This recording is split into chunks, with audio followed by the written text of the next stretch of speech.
Hi, I'm Alex Lumsden. Welcome to the first monthly catch-up for 2021. I'm here with Cam Porter from Porter's House. Cam, last time we spoke it was April 2020. There was a lot of stuff going on. There was a lot of uncertainty around. Nobody really knew what was happening with the market. There were a lot of buyers out still. I feel like we probably went through a time when there wasn't a lot of stock because a lot of people were just holding off to wait and see what happened. A lot of buyers from my end as well were holding off. It's February 2021. Talk to me now. What are you seeing in the market? Well, it's like chalk and cheese, Alex. Right when we caught up last time, it was in April. There was fear, there was uncertainty. No one knew what was around the corner and what was going to happen with this virus. And here we are now, and the market is strong. Like, I have not seen it, in over 10 years this strong. And it's just, we're seeing 100 people going through open homes, 12 bidders at auctions, and things just going well above expectations.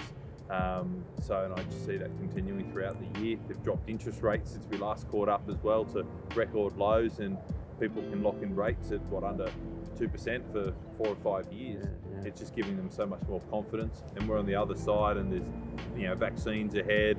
People aren't travelling. Household savings are at record levels, and people are wanting to buy a bigger home or renovate their current home. Yeah. So it's just the market's just so much confidence in there at the moment. 19% I heard today household savings are at, whereas they were at 7% last year.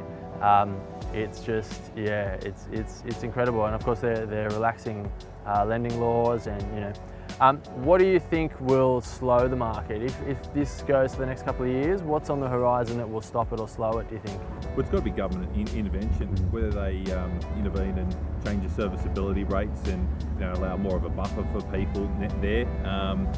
It's got to be something like that, because at the moment, people I'm seeing, they're going back to their broker every couple of months and saying, how much more can I get? And they're actually prepared to go right to the limit. Yeah. So the conversations I've been having with people recently, when they inquire, they're looking at where the prices were 3 months, 6 months ago.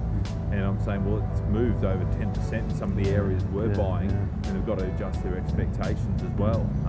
At this current rate, I just don't see it slowing. Yeah, I think you're right. I mean, if you look at unemployment is obviously still up from last year, but I'm seeing that job vacancies are a lot higher now, so you'd expect that unemployment to drop down.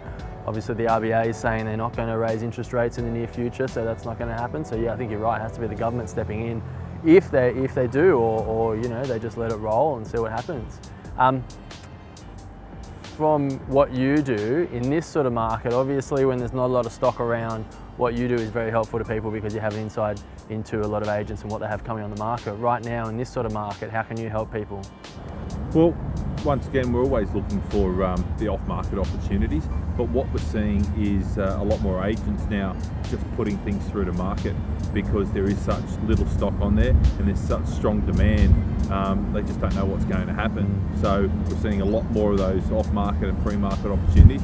Yeah, I think that's a really good point. It's a very lopsided market right now. We're seeing houses absolutely on fire. Apartments there's still a little bit of demand for, but obviously they were the ones that were mostly hit last year. I think house prices with land actually increased last year in Sydney, whereas apartments obviously dropped considerably. And so I think what we're seeing right now is the apartment market hasn't quite caught up. Rentals are obviously still in apartments. There's still a little bit of vacancy. I guess what you can bring to people is also a bit of clarity, so they don't get caught up in this whole rush to buy something and then sort of turn around and have a bit of buyer's remorse. I guess, do you help your clients with that? Well, we've been at a few auctions and you can see the couple arguing, and they've stretched to their limit because they need a home, and you can see they're probably going to have buyer's remorse tomorrow, or at least wonder what they've done. But I am starting to see more movement in the apartment market now, particularly from the first home buyers.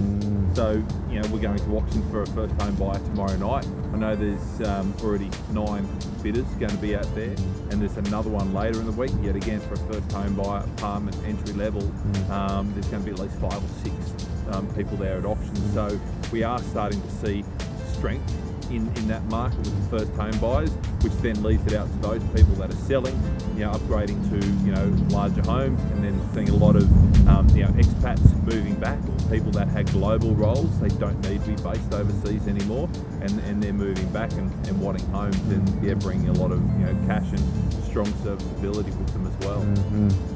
I guess to wrap up, give me a prediction for the next 12 months. Over the next 12 months, I see it continuing, particularly if the government intervenes and changes the stamp duty. I think that's just, and go to the land-based tax rather than the upfront stamp duty. I think we're just going to see more strength in the market, and I think we're going to see double-digit growth in Sydney for this year. Yeah, I think you're probably not wrong. Cam, thanks for being here. Thanks, Alex. Cheers.